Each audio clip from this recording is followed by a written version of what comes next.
नमस्कार, आपका nation TV Bharat में स्वागत है। मैं हूं आपके साथ प्रतिमा साहा। आइए बढ़ते हैं आज की खबरों की ओर। धनबाद के लोयाबाद थाना क्षेत्र अंतर्गत एकड़ा पुल के समीप दो पक्ष एक साथ शराब पीते पीते आपस में ही भिड़ गए, जिसके बाद एक पक्ष ने दूसरे पक्ष के घर पर हमला बोल दिया। इसकी सूचना लोयाबाद थाना को मिली तो मौके पर पहुंचकर स्थिति को संभालने जुट गई।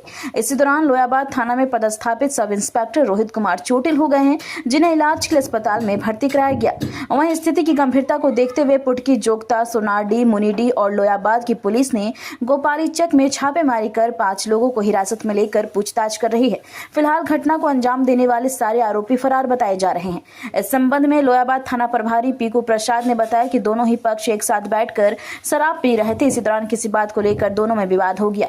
देखते ही देखते विवाद इतना बढ़ गया कि दोनों तरफ से पथराव होने लगी। फिलहाल स्थिति नियंत्रण में है। घटना को अंजाम देने वाले आरोपी की धरपकड़ के लिए छापेमारी की जा रही है।